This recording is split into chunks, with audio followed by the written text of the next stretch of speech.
menurut Nawawi bahwa Al-Quran itu turun ya melalui 3 proses. Gera dipedeguk, belum gera besar. Pertama, Al-Quran diturunkan fi lauhil mahfuz. Fi lauhil mahfuz, isi lauhil mahfuz ini tempat penciptaan segala sesuatunya yang tidak bisa diketahui oleh siapapun. Rahasianya Allah. Hamai tosione, lagu ini tosione. Ini kena hasilnya. Tepi ruasa sudah hasilnya. Amai nengku sudah hasilnya. Dalam lauhil mahfuz semua itu diciptakan Allah. Disitulah ditandatangani berapa umur bapak, berapa umur ibu. Arah 90 tahun, arah 70 tahun, arah memang terakhir waktu Tuhan sudah dicatat dalam lauhil mahfuz. Nah, Masya Allah. Al-Quran diturunkan di sana sudah dilindungi oleh Allah, dilindungi oleh malaikat. Kemudian dari situ baru ke Baitul Izzah. Ya, Baitul Izzah itu langitnya dunia. Baru turun ke sini. Terakhir, Nazzalul Quran yang diturunkan kepada Nabi Muhammad sallallahu alaihi wasallam fi dhillah dalam gua Hira melalui malaikat, perantaraan malaikat Jibril alaihi salam. Masya Allah. Untuk apa Al-Quran itu diturunkan beransur-ansur? Supaya orang asing-asing paham, supaya orang dulu jahiliyah paham. Kita ini hebat Bapak. Lahir di dunia ini kebetulan kita amantil Islam, amantil Islam, kita ke Islam. Tapi kesempatan orang kafir Bapak itu tetap kita ke belanja dia. Begitulah kira-kira. Tapi karena hidayah Allah, kita aman ke aman ke Islam. Islam kita aman. Masya Allah. Oleh sebab itu, mari kita jaga. Kita bersyukur kepada Allah kita dilahirkan sebagai orang Islam dan mukmin. Amal yang bersyukur wahdah jantung rasa. Kemudian yang kedua, hakikat beransur-ansur selama 23 tahun. Ya. Dari Mekah ke Madinah, Madinah ke Mekah, dibolak-balik. Kenapa? Kati mudah nafal. Menghafal karena tak ada tulisan. Geraran tulisan. Ya. Kemudian geraran pulpen. Ikulakan bahasa Dayak pulpen, tengah itu pulpen dari Batak. Pekal. Betul enggak pekal? Ikut bahasa Inggrisnya pekal. Jadi, ditulis. Nah, mudah memahami. Pertanyaannya, ikulakan usia di zaman yang sangat canggih ini. Zaman canggih ini kuda teguh. Di ketengahan sama Rasulullah kemudian diperjuangkan oleh ulama-ulama besar kita termasuk di tanah Gayo. Di tanah Gayo ini sebaran Islam sangat sulit untuk memahamkan Al-Quran kepada generasi. Sangat sulit. Kakekku contoh, kakekku awan perjalanan awan datang masuk. Abu Bakar bin Rakam, Muhammad sallallahu Muhammad semoga beliau husnul khatimah. Amin Allahumma. Kemudian ulama-ulama kita terdahulu di Gayo ini sangat sulit mengembangkan Islam. Gerana media kita di sini Al-Quran dicetak mulkul. Betul kata Bu? Babak ini apa rutin. Kolak ini meja ini apa? Memang tafsirnya. Ini tafsir ijelasan yang berkata Bismillahirrahmanirrahim. Bismi dengan nama Allah, dengan nama Allah. Bismillah gitu. Sudah berhuruf. Ngegampang. Ulaika sedemikian itu. Al-Mithal, perumpamaan. Itu sudah diterjemah. Agar rajin jemaah baca. Lucu kan? Kan lucu ya? Ini cuma lucu kan itu. Lucu. Quran dia itu mengkul-kul, mengtafsir. Agar kita baca. Si aneh ini ikut nonton bapak-bapak nih. Asal lupa saja. Betul Bang Haji? Karena dari suka lewat ini.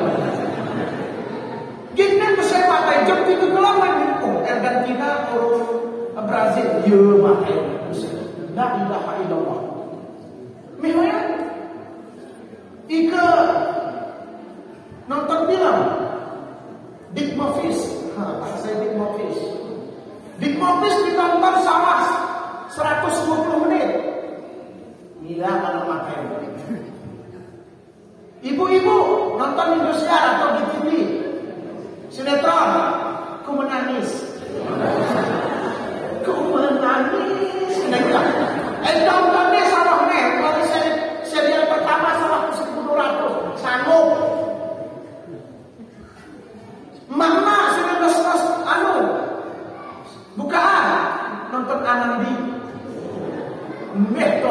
Sanggup.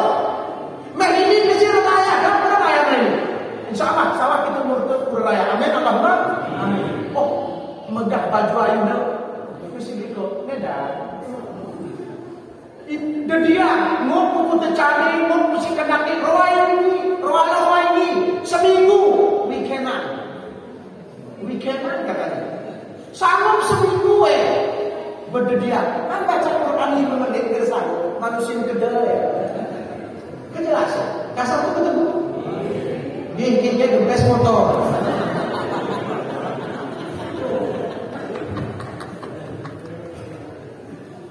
Bahaya tinggi jadi kadang-kadang. Terlalu sepele dengan itu. Hoya segenap gitu. Hoya disuruh cuy ya mereka. Sanggup kita berbidang. Abang, pelaku bidang. Setengah 10 salah jam 4 sobo. Kerkuk. La ilaha illallah. Mehawat. Aku nak baca Quran 10 menit lagi.